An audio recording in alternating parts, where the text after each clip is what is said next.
Hello and welcome to Real to Real Talk. I am your host, Paul Britton, and I got movie reviews today.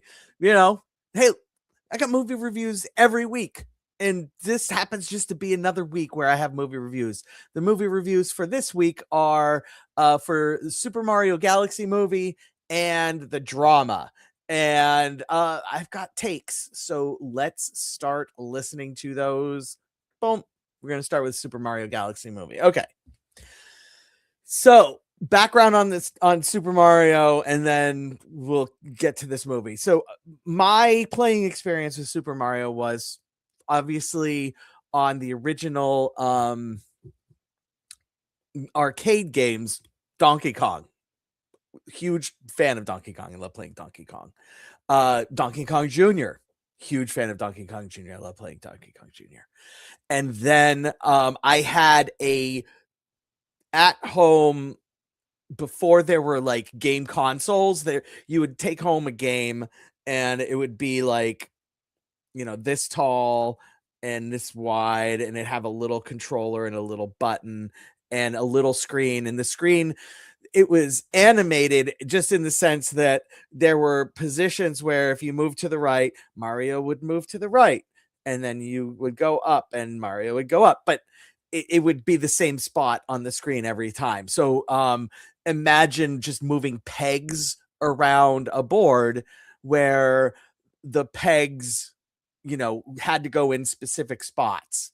And instead of just being a peg, it was a little guy that looked, that didn't look like Mario, looked like a little like shadow of a person. And then the barrels that would come down, same thing. The barrels had specific spots on the screen where they would go to, and you had to avoid the barrels and jump over the barrel. It super, super, super, super low res, low tech, but that's what we had, and I loved it. And then obviously as soon as the NES system came out, and Mario Brothers came out, I was all over that. And, I knew the tricks to win the game. And then, nothing. Super Nintendo comes out. I get Super Nintendo specifically so I could play the Super Star Wars games. But then Donkey Kong Country comes out. I'm all over Donkey Kong Country. I frigging, to this day, have such wonderful, amazing memories of just solving Donkey Kong. Was not an easy game. It was a classic game that just took days and days and days and days and days to probably like a month solid of playing regularly, and dying and figuring things out and finding just an amazing game. And that's it. Like that's where my so Super Mario Galaxy I know nothing about. The all the Mario Racers, I never did that. And so when the first movie came out, and I'm not talking about the John Leguizamo and Bob Hoskins movie, I'm talking about the first animated one voiced with Chris Pratt. There were a lot of things that I liked, but the Super Mario Kart stuff I didn't get at all. Like, it just way over my head. But it seemed fun, and I knew like a little bit enough just to kind of understand what was going on. And the other thing that happened with the first movie is that I went in expecting not good. I went in expecting just a not fun time, and just something that just felt empty. Just something that felt like it was made specifically for kids, and where adults would get like a few adult jokes, and you would have to be okay with it, and then references to Mario stuff sprinkled throughout that didn't make any sense. And then the movie came out, and I was pleasantly surprised. I genuinely enjoyed myself. And so I was like, hey, cool. All right. They did it right. Let's see what they do with Super Mario Galaxy, even though I know nothing about Super Mario Galaxy, but that's okay. And this movie I think the way that they wrote the script for this movie was they never settled on a story. Like that wasn't really what they were looking for. They said, all right, we need to make sure we get as much fan service stuffed into here as humanly possible, and then we'll figure out what goes on around the movie, around that and outside of that. And awesome, not, just not awesome.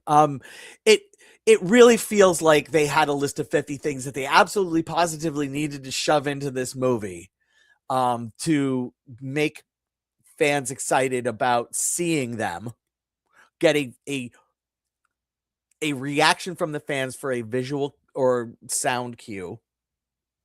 And then from there, just make sure that, everybody's happy in the end. And it just, oh man, they just, and that's what like literally that's just what it feels like. It feels like hopping from one fan service item to the next. The overall arching story is that there's a princess Rosalita or Rosalina, and instead of being the princess of mushrooms, she is the princess of stars. And beyond just being the princess of the stars, she's also their mom, which is a little creepy, but we'll, whatever. And she is kidnapped by Bowser Jr., much to the, because Bowser Jr. is trying to live in Bowser's footprints, even though now Bowser is reformed and is trying to help Mario and Luigi. Bowser Jr. is trying to release his father who's in captivity and also destroy the universe. And that's the movie. And then, Rosalita is on a different galaxy than the Toad galaxy that Peach and Mario and Luigi live on.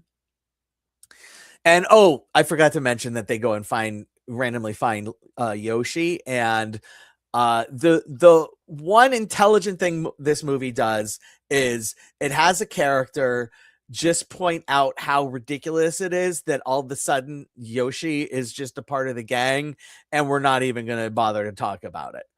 It's very very meta in that way.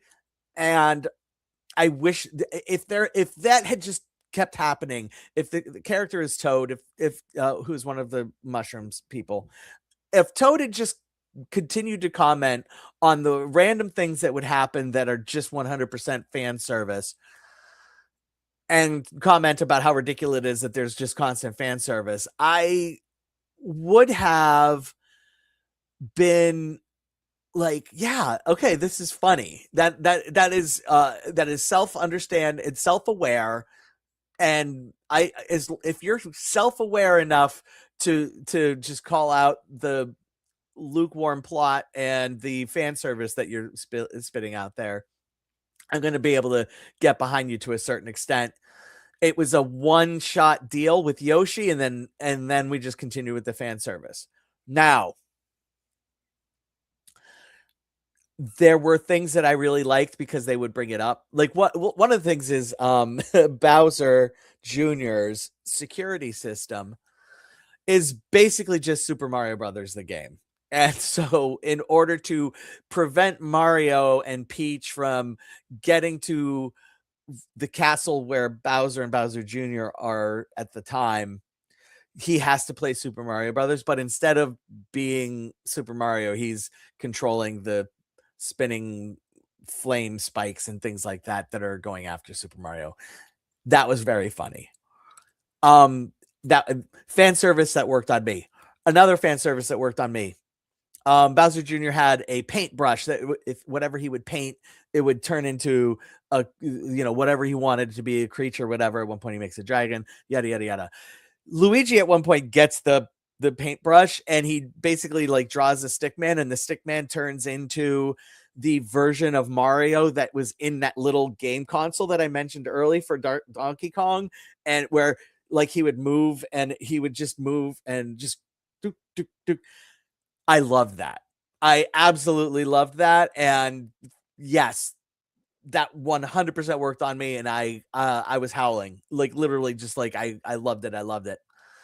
But then the movie went back and it's, oh, okay, more fan service. So, uh, you know, the, all of my concerns about the first movie were realized in this movie. And I didn't have huge expectations for this movie, but I at least expected it to be somewhat coherent and rewarding, and a rewarding experience. And just, it was not coherent and it was not a super rewarding experience. Here at Real to Real Talk, instead of doing stars, we do tacos. And if we feel like something deserves a little extra, we'll add guac onto those tacos instead of doing a half a star or a half a taco. Why? Because nobody eats a half a fucking taco. All right. That being established, this is getting 2 tacos. There's no reason why I would watch it. I didn't loathe this movie, which would be like a one taco situation or less, or but it's just not. This is clearly not for me. I have a slightly better attention span than in that. So this movie was not meant for me, and that's okay. But I'm going to rate it reflecting off of the response that I think other semi-intelligent adults will have. The next movie we're going to review is The Drama, which is a romantic, super dark comedy starring Zendaya and Robert Pattinson. They are a couple. We meet them at the start of the movie where they're just meeting themselves, each other, and we get a montage of sort of how their relationship goes up until the point where he proposes to her, and now the thrust of the movie is starting and they are planning their wedding. While planning their wedding, they are drinking way too much wine with a friend of theirs who is also a couple, friends of theirs who are also a couple. And the other couple reveals that they told each other what the worst thing they've ever done is. And so then Robert Pattinson and Zendaya really want to hear about the worst things that the other couple ever did. And they only agree to it if they reveal what the worst things that they ever did was. And it's like funny. And then, so the other couple is played by Momadou Athie and Alana Haim of, she was most recently in the Best Picture winning One Thing After Another, and One Battle After Another. And, the things that they do, Mamadou reveals that he once used a girlfriend as a shield when they were being attacked by a dog. Alana Haim reveals, and kind of messed up, that she once locked a little kid that she was babysitting in a busted out RV in the middle of the woods and didn't tell anybody, and the kid wasn't found until the next day. Robert Pattinson reveals that, okay, so those are the reveals, and then I'm not going to say what the other two, Zendaya and Robert Pattinson reveal theirs, and that is the thrust. That is the drama. The complication becomes what is revealed is such that you have to genuinely ask yourself, is this a person? Like, this is not something that I knew about this person. This is probably something that this person tries to forget about themselves every day. And can I go through with a wedding with this person knowing this? And this is going to be a really short review because it's impossible to review this movie without revealing the big reveal. And I don't want to reveal the big reveal. I am flat out telling you, it is really fucking dark. And this movie is really fucking funny if you accept the darkness of what is revealed and don't get don't bury yourself much like the characters in the movie bury themselves in the darkness, and just accept that the movie understands how dark it is. They are not treating the subject matter flippantly, but they are using it for their for humor, in the extent that a dark comedy is funny. It really, man, Pattinson and Zendaya are just absolutely on fucking fire throughout this movie. These are two just peak actors in peak form, and I would imagine that if you're an actor and you get the script of their caliber and you get the script, you're like, yeah, fuck this, I'm gonna do this fucking movie. And it had to have been like super crazy on that set. Just the crazy shit that happens after the reveal and the things that these characters have to go through, and just it is so difficult to watch and rewarding, and not rewarding in a satisfactory way, but rewarding in a thank yeah, this is really fucking funny. I'm writing this. And if you just watch the movie and are shocked and dismayed by the reveal and say fuck this movie and walk out, I'm with you. I understand. And that's the beauty of this movie, is it absolutely takes a huge fucking swing, and it's gonna piss off people, not just like one or two. Like, it's gonna piss off a lot of fucking people, but God bless it for taking the swing. This is getting 3 tacos plus guac for me. It's not a 4 taco movie. The it's just not. It's just not. But damn, I would love to watch this movie again, and revisit the just depths that this movie takes you. All right, next week, gonna have a show. Probably gonna do some streaming movies coming out in theaters. There's not really a lot that's like, oh my god, I gotta go see that. So I'm gonna try to go see a movie in a theater, but we'll see. I am not doing Yumi and Tuscany. That's not happening. That's just not a movie that interests me in even one iota of an iota. And so, and that's just not my cup of tea. You know, that's one I will watch at home. I'm not going to the theater for it. I will watch it at home at some point with Jen, but I'm not. Jen won't go to theaters, and so I'm not doing it. I'm not doing it. Bless you all. Go out and see movies. Have fun, and just be good people.